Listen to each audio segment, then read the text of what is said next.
Assalamualaikum warahmatullahi wabarakatuh. Jumpa lagi kawan-kawan semua. Tadi malam ini ada yang menarik yang saya baca dari Ibu Andi Johar Manika nih, dari Banjarmasin. Dia bertanya, bagaimana cara mengetahuinya kalau Allah itu sedang memperkenalkan dirinya kepada kita? Bagaimana agar kita mengetahui? Jadi untuk mengenal Allah itu tidak sulit. Kalau bahasa Arabnya ma'rifatullah, mengenal Allah. Sangat banyak orang menganggap ma'rifatullah atau ma'rifat, mengenal Allah itu sesuatu yang wah, sesuatu yang tinggi, sesuatu yang hanya orang-orang tertentu. Sebenarnya kita semua itu sudah kenal Allah. Mengapa saya bilang sudah kenal Allah? Sesuai dengan tahap pemahaman kita. Kita semua sudah kenal Allah. Jika kita tidak kenal Allah, ngapain kita sholat? Saya bilang, mengapa kita sholat? Padahal wujudnya nggak nampak, bentuknya siapa? Karena kita kenal lah, makanya kita mau sholat. Kita tahu siapa yang kita sembah. Nah, itu sudah kenal. Tetapi ada yang lebih dalam lagi kenalnya. Walaupun kita itu hanya melakukan sholat tapi tidak menyaksikan Allah, setidaknya kita itu mengakui Allah, bahwa dialah yang kita sembah, bahwa dialah yang kita hadapkan. Wajah kita ini menghadap Allah. Nah, cuman itu kan tergantung tingkat kesadaran kita. Lantas bagaimana kita mengetahui bahwa Allah itu sedang memperkenalkan dirinya kepada kita? Jadi ini gak main-main. Jika Allah sudah memperkenalkan dirinya kepada kita, pasti ada proses. Tidak mungkin kita kenal begitu saja tanpa adanya proses. Contoh, ketika kita mengenal Ya Rahman dan Ya Rohim, yang Maha Pengasih dan Maha Penyayang, kita mengenal Allah dengan nama-namanya. Bagaimana kita betul-betul mengenal Allah itu Maha Kasih dan Maha Sayang? Ada prosesnya. Ketika Allah berikan kita suatu ujian-ujian dalam kehidupan, contoh sulit rezeki, kita tuh nggak punya uang, kita itu terbelit utang, kita pokoknya kere lah, tak mampu. Akhirnya kita meminta kepada Allah, ya Allah, aku nggak tahu lagi mau kemana, aku sudah berusaha sana sini nggak dapat juga uang, hanya padamu aku bergantung ya Allah. Barulah Allah menunjukkan, mengenalkan, memperkenalkan dirinya Ya Rahman dan Ya Rahim, yang pengasih dan penyayang. Baru Allah tolong. Diberi kita jalan keluar yang gak disangka-sangka, diberikan kita rezeki yang gak disangka-sangka.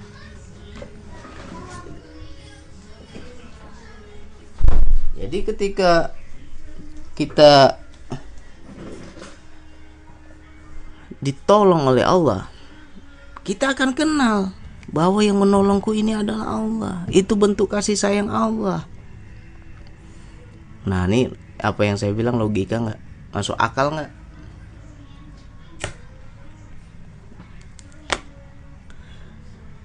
Di situ baru kita mengakui Allah. Engkaulah yang menolongku ya Allah. Engkaulah yang, ini adalah bentuk kasih sayangmu ya Allah. Aku terbantu, aku tertolong.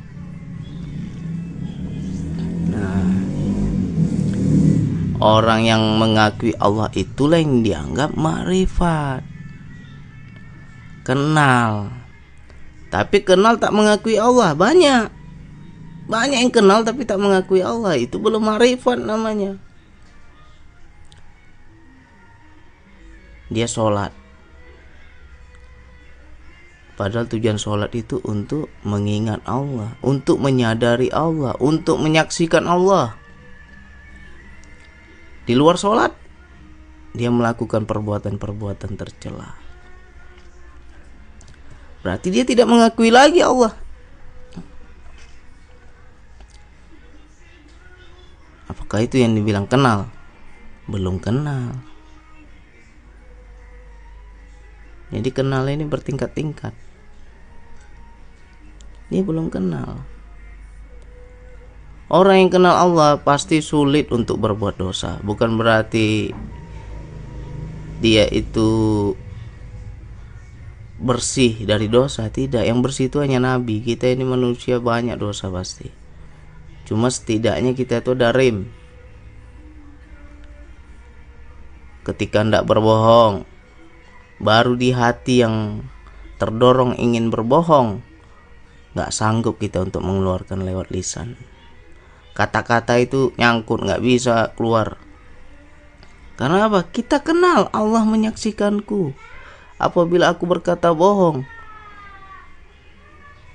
Tuhan itu maha melihat. Kita kenal Allah. Nah, jadi kalau dibilang bagaimana kita mengetahui Allah sedang memperkenalkan dirinya kepada kita, ya itu banyak. Contoh-contoh dalam kehidupan banyak. Contohnya, mungkin teman-teman nih pernah ngerasain nih. Saya satu harian kok marah-marah aja, emosi aja bawaannya, pokoknya marah-marah. Kadang hal-hal sepele pun marah. Itu tandanya apa? Tandanya Allah sedang memperkenalkan ego diri kita.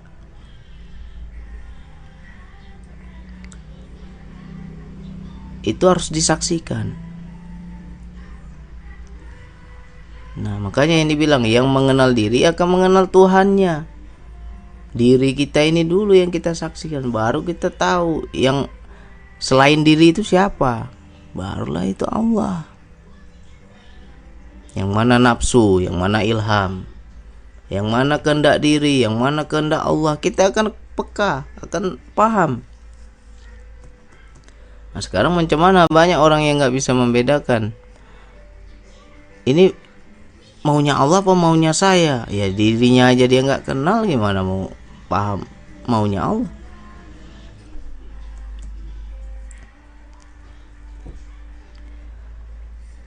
Jadi untuk mencapai makrifat tidak instan, tidak gampang.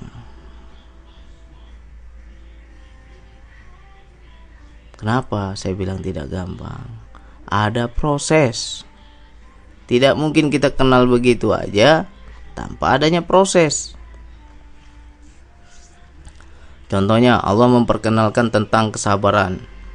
Ada yang paham tentang sabar. Siapapun orang yang gak bisa menjelaskan tentang sabar. Kalau ngomong sabar, yang sabar ya. Ketika ada orang ditimpa masalah, kita hanya bisa bilang yang sabar, sabar aja. Paling kita hanya bisa ngomong. Menjelaskan sabar itu seperti apa ya gak bisa. Dan bagaimana caranya kita memahami tentang sabar? Allah beri proses. Diberi yang gak enak-enak, yang gak enak-enak, yang perih, yang sakit, yang kadang kita itu kadang tak berdaya. Nah, disitulah Allah memperkenalkan kesabaran pada diri kita. Kalau nggak diberi itu, mana mungkin kita paham arti sabar. Makanya orang-orang soleh dan para nabi terdahulu itu ujiannya itu kenapa? Kalau saya bilangnya luar biasa ujian Allah itu. Begitulah cara Allah memperkenalkan dirinya. Hidupmu makin senang, tak pernah punya masalah, tenang, nyaman, happy, lalu mengaku makrifat tanpa proses. Itu mengaku-ngaku namanya. Itu hanya orang mengaku-ngaku.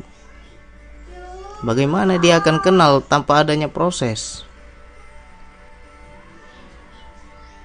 Ya, jadi untuk teman-teman yang sedang menghadapi, kok saya berzikir napas rezeki saya seret ya bang? Kok saya berzikir napas banyak masalah ya bang? Kok saya berzikir napas seolah-olah ujian gak habis-habis? Itu proses Allah. Allah memperkenalkan dirinya. Dibentuk kita ini biar kuat. Kalau kita mau menjadi emas, kita itu akan diproses. Bagaimana itu proses pembuatan emas? Dibakar dengan api yang sangat tinggi, api yang sangat panas. Udah dibakar, diketuk lagi, dibakar, diketuk lagi, dibakar, diketuk lagi. Itulah proses. Jadi nggak ada yang namanya simsalabim langsung jadi tanpa proses. Allah aja membuat alam semesta ini aja proses. Nggak ada langsung celing jadi, nggak ada. Semua itu ada proses. Jadi setinggi apa tingkat kemakrifatan kita kepada Allah, ya tergantung proses Allah.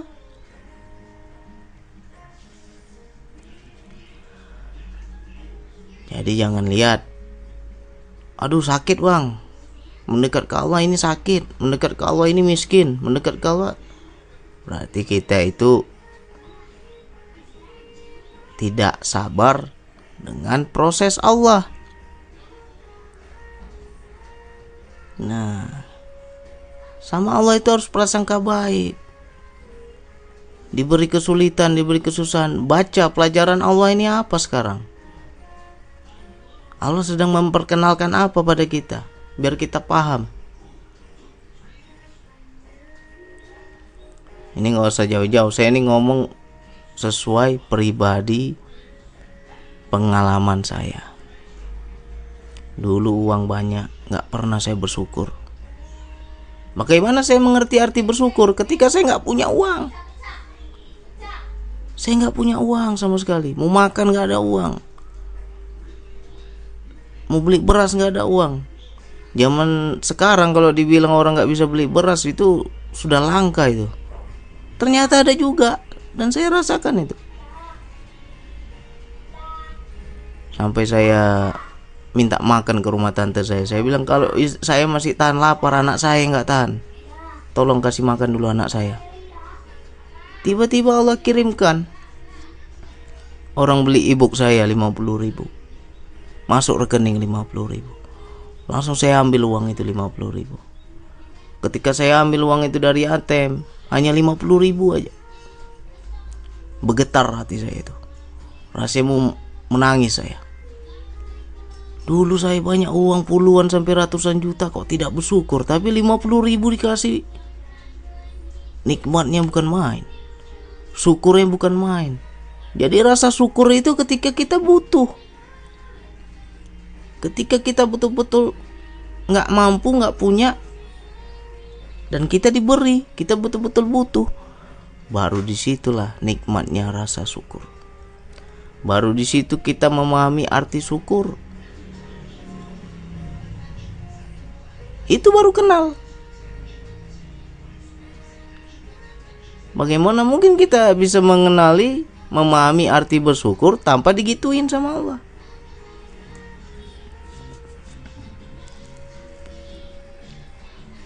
Nah, ini gak main-main. Jadi untuk teman-teman, apabila pengalamannya sama, ya harus siap mental.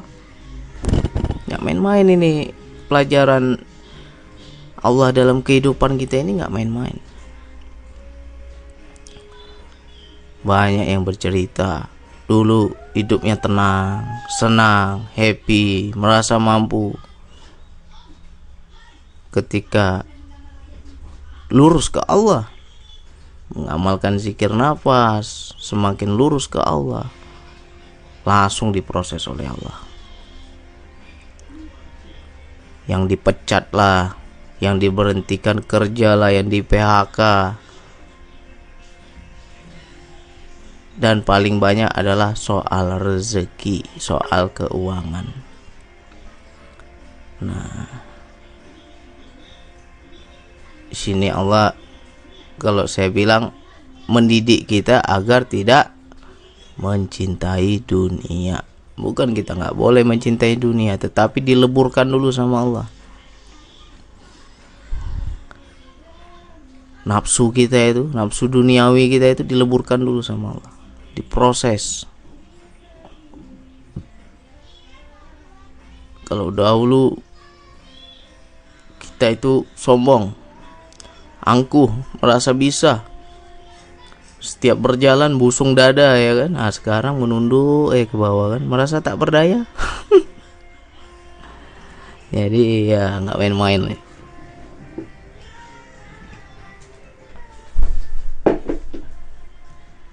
Ini nggak main-main memang. Ya kalau saya bilang, teman-teman itu kalau ingin memahami macam mana kita tahu bahwa Allah sedang memperkenalkan dirinya, dengan adanya proses, itu tandanya Allah memperkenalkan diri. Situ kita baru tahu. Ketika tak mampu, kita diberi kemampuan, diberi kuasa. Ketika tak tahu, kita dikasih tahu. Ketika tak bisa, kita dibisakan. Itu semua Allah sedang memperkenalkan dirinya. Nah, jadi kalau saya bilang ya, kita itu harus kuat. Jadi ciri-cirinya itu gampang. Bagaimanakah kita ini untuk tentang kemakrifatan ini? Ciri-cirinya gampang. Bagaimanakah kita memahami bahwa kita ini semakin kenal Allah atau tidaknya, itu tergantung proses Allah. Akan ada proses-proses dalam kehidupan agar kita paham. Jadi tidak mungkin, contoh berserah diri. Banyak orang bilang berserah diri aja ke Allah, berserah diri. Berserah diri itu kayak mana sebenarnya? Banyak orang berserah diri tapi masih usaha. Banyak orang berserah diri tapi masih keresak kerusuk, masih juga egonya main. Itu belum berserah diri. Berserah diri itu udah gak berdaya lagi, udah gak mampu lagi. Ketika tidak mampu, kita menyerahkan pada Allah. Ya Allah, Engkau yang paling mampu, aku tak mampu, aku tak bisa.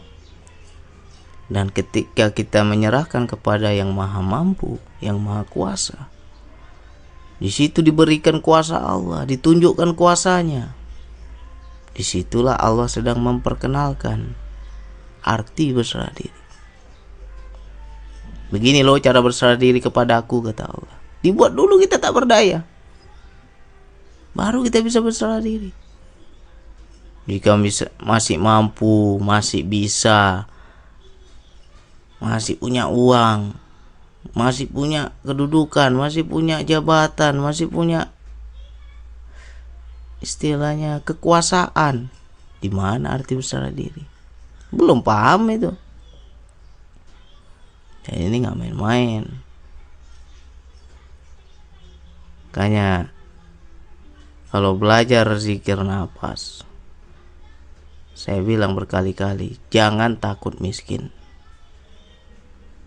jangan takut susah. Susah itu juga rahmat. Kenapa saya bilang susah rahmat? Gak ada sesuatu yang terjadi di dunia ini adalah kesalahan. Semua itu ada hikmah.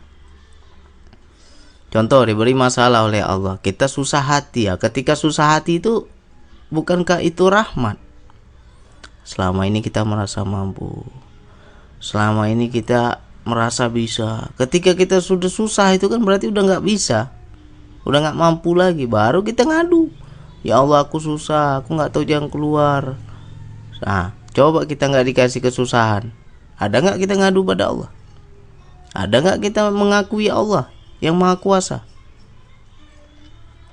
Yang kita akui ini yang kuasa, bukan Allah.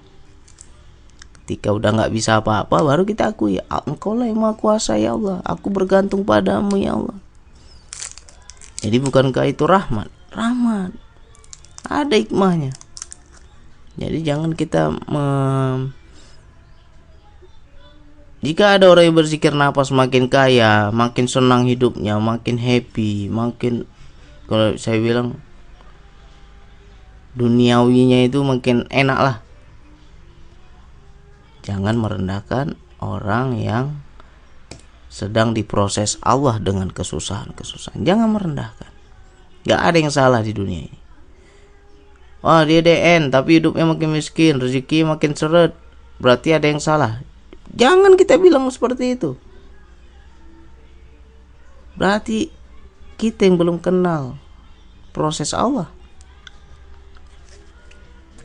Kalau saya senang kalau ada teman-teman yang belajar zikir nafas ngadu, Bang, saya makin berzikir nafas kok makin susah hidup saya, Bang, makin begini makin itu. Wah, bagus, lagi dibentuk.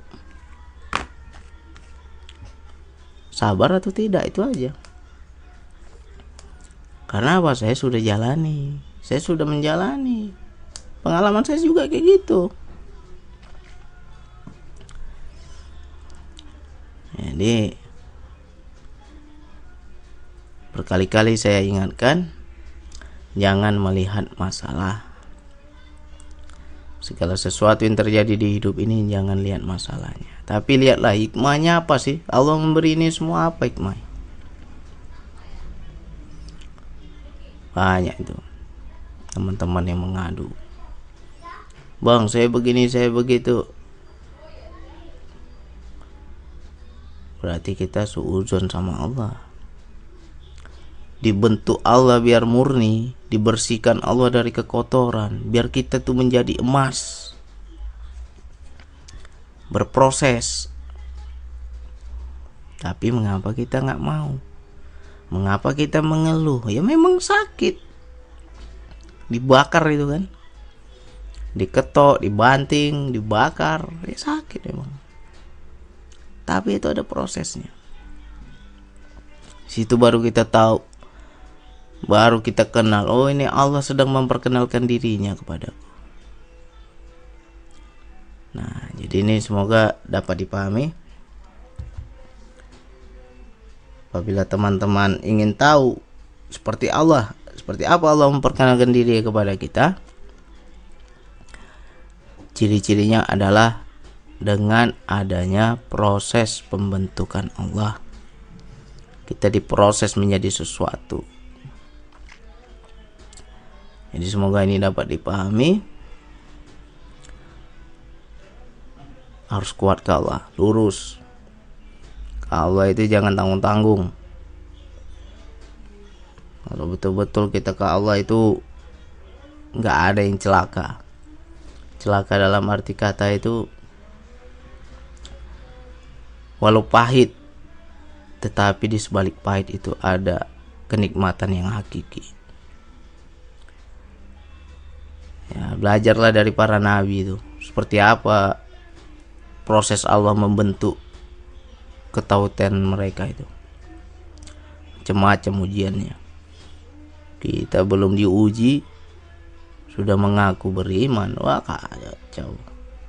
Kapan diujinya? Jadi yang betul-betul makrifat, itu akan ada proses pembentukan Allah. Di situ baru kita kenal. Kalau kita belum dibentuk, belum diproses, jangan ngaku-ngaku. Itu namanya pengakuan diri. Jadi ciri-cirinya, bagaimana kita mengetahui bahwa Allah sedang memperkenalkan dirinya kepada kita? Dengan datangnya atau adanya proses pembentukan Allah. akan diproses hidup kita ini. Semoga itu menambah keyakinan teman-teman, lurus terus ke Allah, jangan tanggung-tanggung. Sekian dari saya. Wassalamualaikum warahmatullahi wabarakatuh.